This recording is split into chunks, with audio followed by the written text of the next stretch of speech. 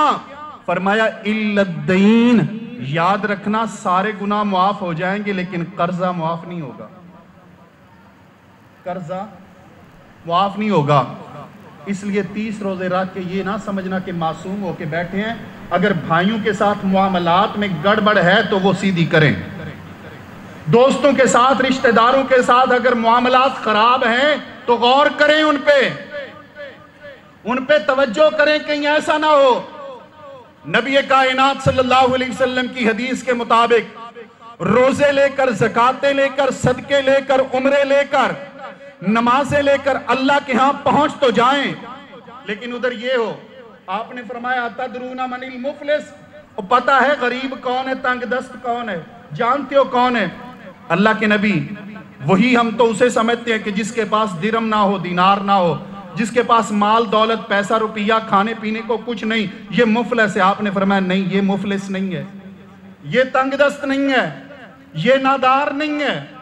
نادار وہ ہے، مفلس وہ ہے جو قیامت والے دن اللہ کی بارگاہ میں آئے گا۔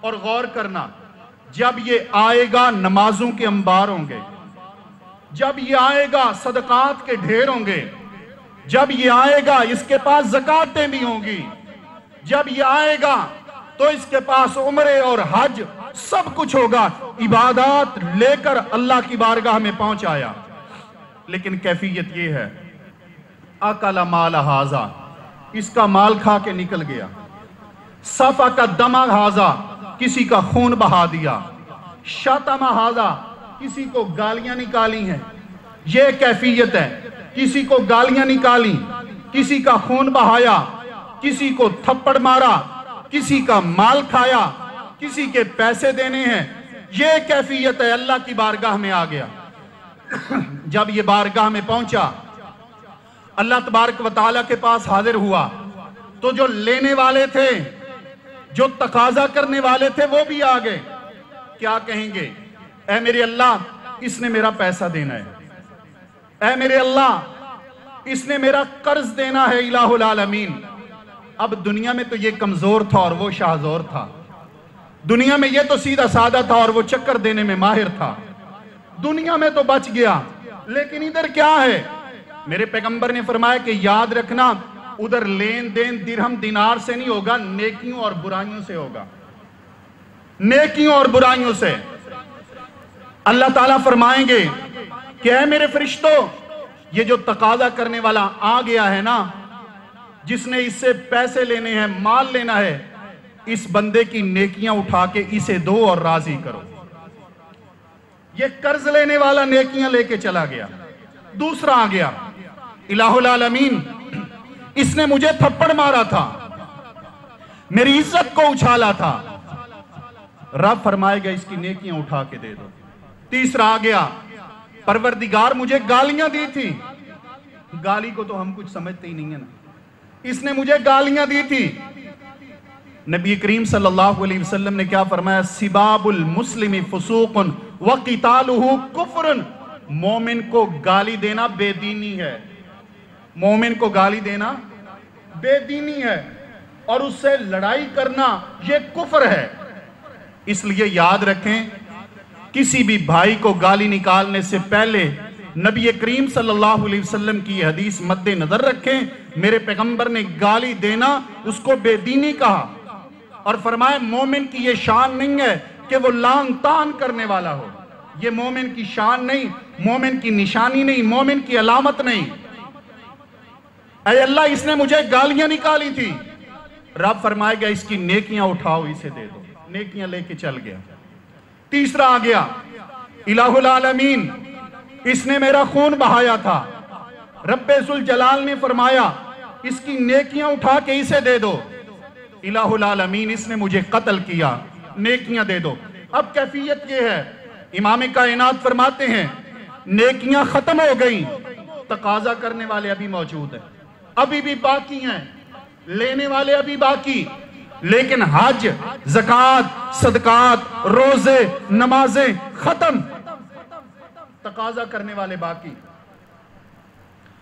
اللہ ابھی تو تقاضا کرنے والے موجود ہیں، فرمایا یہ جتنے موجود ہیں ان کے گناہ لو، اس کے سر پہ ڈالو اور اسے جہنم میں پھینک دو۔ یہ کیوں پکڑا گیا؟ یہ کیوں مارا گیا؟ حقوق العباد کی وجہ سے، بھائیوں کے ساتھ، رشتہ داروں کے ساتھ، اہل محلہ کے ساتھ جو معاملات، جو لین دین اور جو دیگر اس کے معاملات تھے، ان کی وجہ سے یہ پکڑا گیا، یہ مارا گیا۔ اس لیے میرے بھائیوں، غور کرنا کہ کہیں ہمارے اپنے رشتہ داروں اور خاندان والوں کے ساتھ، دوست احباب کے ساتھ، مخلوق خدا کے ساتھ معاملات خراب تو نہیں؟ اگر ہیں تو بجائے اس کے کہ ہمارا کوئی رشتہ دار جنازے پہ کھڑا ہو کے معافیاں مانگے، ہم دنیا میں مانگیں۔ کون ہے جو سرور کونین سے بڑھ کے عزت و شرف والا ہو سکتا ہے، جس نے اپنی زندگی میں اپنے صحابہ کو اپنی مسجد میں فرمایا تھا، اے میرے جان نثارو، زندگی کا ایک حصہ تمہارے اندر گزرا ہے، اگر کسی پہ کوئی ظلم، زیادتی، کمی، کوتاہی ہو گئی ہے، میں محمد الرسول اللہ کو معاف کر دو، یا مجھ سے یہی بدلہ لے لو، یہی بدلہ لے لو اپنی زندگی میں۔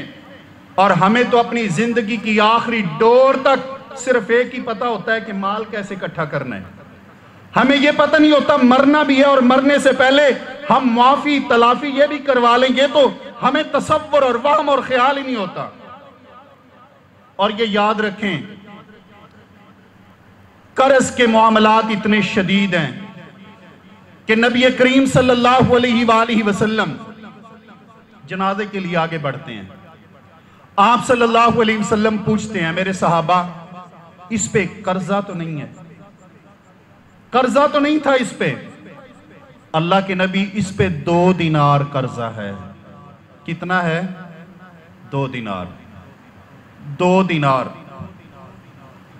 اللہ اکبر۔ یہ خیر سہولت ادھر پاکستان میں تو ہے، اس وقت نہیں تھی۔ یا تو ماشاءاللہ 2000 کیا اس ملک کے کئی خرب کھائے، لیکن بندہ ہونا وزیر چاہیے، سب معاف ہو جاتے ہیں سب۔ اور بعد میں جا کے یہ کہتے ہیں بھی چلو 75% واپس کر دو۔ 75%، 25% تیرا تھا، 25% کدھر گیا؟ سب معاف ہو جاتے ہیں۔ یہ کیا قانون ہے؟ اللہ ہی بہتر جانتا ہے یہ ملک اور نظام چل کیسے رہا ہے، یہ رب ہی بہتر جانتا ہے کہ جس میں خربوں اس ملک کے لوٹ کر اور کھا کر ایک NRO آتا ہے اور سارے گناہ معاف ہو جاتے ہیں، سارے پاپ معاف ہو جاتے ہیں، سارے قرضے معاف ہو جاتے ہیں۔ میرے پیغمبر نے پوچھا اس پہ قرضہ تو نہیں تھا؟ اللہ کے نبی اس پہ 2 دینار قرضہ تھا، 2 دینار۔ آپ صلی اللہ علیہ وآلہ وسلم پیچھے ہٹ گئے، جنازہ نہیں پڑھایا، پیچھے ہٹ گئے امام کائنات۔ جب امام کائنات علیہ السلام پیچھے ہٹے، صحابہ کرام حیران و ششدر۔ میرے محبوب کے صحابی حضرت ابو قتادہ آگے بڑھے، فرمایا اللہ کے نبی یہ 2 دینار میرے ذمہ آئے، امام کائنات میں دوں گا، آپ جنازہ پڑھائیں۔ پیغمبر نے جنازہ پڑھا دیا، میرے نبی نے جنازہ پڑھا دیا۔ اب اگلی بات پہ اور اگلے جملے پہ تھوڑی سی توجہ فرمائیے گا۔ کچھ دنوں کے بعد حضرت ابو قتادہ رضی اللہ تعالیٰ عنہ امام کائنات کو ملے، فرمایا اللہ کے نبی انی قضیتہما، میں نے وہ 2 دینار ادا کر دیے، میں نے وہ 2 دینار دے دیے۔ میرے نبی نے فرمایا الآن برت جلدہ، اے ابو قتادہ تو نے اس کے چمڑے کو اب ٹھنڈا کیا ہے۔ اس چھوٹی سی بات پہ غور کرنا، جب اس بندے نے ذمہ داری لے لی تھی اس وقت نہیں، جب ادا کیے تب۔ فرمایا اب تو نے اسے چھڑوایا ہے، اب تو نے اس کے چمڑے کو ٹھنڈا کیا ہے۔ میرے دوستوں اور بزرگوں اور بھائیوں، یہ مت سمجھا کریں کہ جب ابا جی کی میت پہ آپ نے اعلان کر دیا کہ یہ میرے ذمے، تو ابا جی سرخرو ہو گئے، بعد میں نہ ہم رابطے میں ملے، نہ گھر ملے، نہ نمبر ملے، نہ موبائل ملے، نہ پیسے دینے کی بات کریں، پھر چکر پہ چکر۔ یاد رکھیں اس وقت تک وہ گرفت میں ہیں جب تک کہ آپ ادائیگی نہیں کریں گے، جب تک کہ ادائیگی نہیں ہوگی۔ میرے محبوب نے اپنے ایک صحابی کو بلایا، فرمایا میرے جان نثار جی، اللہ کے نبی صلی اللہ علیہ وسلم، فرمایا آپ کے بھائی فوت ہو گئے نا؟ جی اللہ کے نبی صلی اللہ علیہ وسلم فوت ہو گئے۔ فرمایا ان اخاک محبوس فی الدین، آپ کا بھائی ابھی بھی قرض میں جکڑا ہوا ہے، فقدہ عنہ، اپنے بھائی کا قرضہ ادا کرو، قرضہ ادا کرو اپنے بھائی کا۔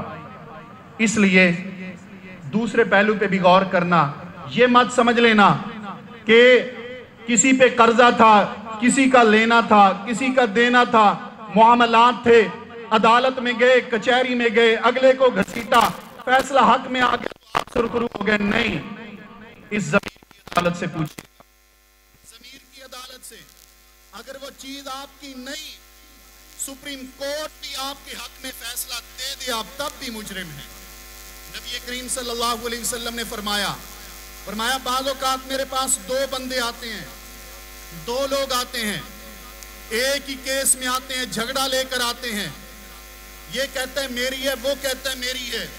وَإِنَّ بَعْضَكُمْ أَلْحَنَ بِحُجَّتِهِ، اور ان میں سے ایک وہ ہوتا ہے جو اپنی بات کو بڑی خوبصورت طریقے سے پیش کرتا ہے، چیز ہوتی اس کی نہیں لیکن انداز ایسا ہوتا ہے کہ دیکھ کے لگتا ہے یہ ہے اسی کی، میں اس کے حق میں فیصلہ کر دیتا ہوں، اور جس کی ہوتی ہے وہ اپنی بات کو صحیح طریقے سے پیش نہیں کر سکتا، اس لیے میں دوسرے کے حق میں فیصلہ کر دیتا ہوں۔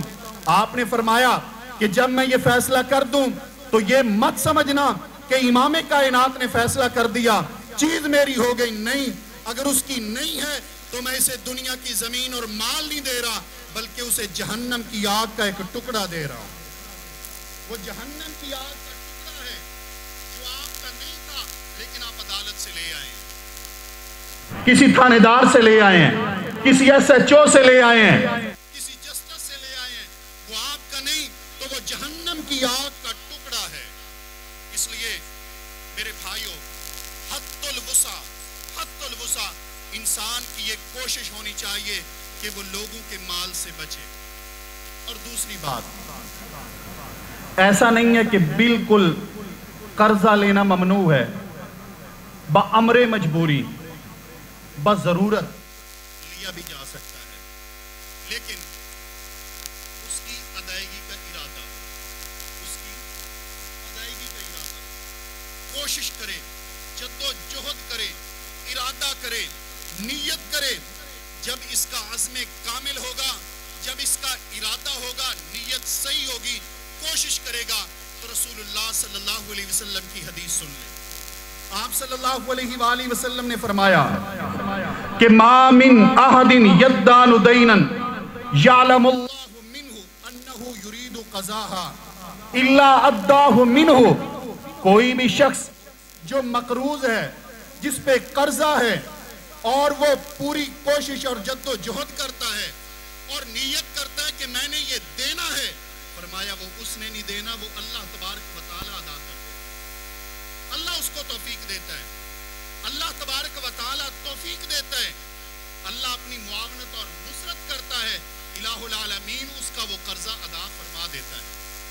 حضرات گرامی، اور یاد رکھیں، جب یہ قرضہ لینا ہے، لکھائی ہو، جائز طریقے سے ہو، حدیث مبارکہ رسول اللہ صلی اللہ علیہ وسلم نے فرمایا کہ پہلی امت میں دو لوگ انہوں نے آپس میں لین دین، اب اس نے کہا کہ میں آپ کو یہ قرضہ، یہ دینار فلاں دن فلاں مقام پہ پہنچا دوں گا، درمیان میں دریا ہے۔ اب یہ وہاں چلا گیا، لیکن آگے کشتی نہ ملی، سواری کوئی نہ ملی۔ اس نے کہا میں کیا کروں، پریشان ہے، وعدہ بھی آ گیا۔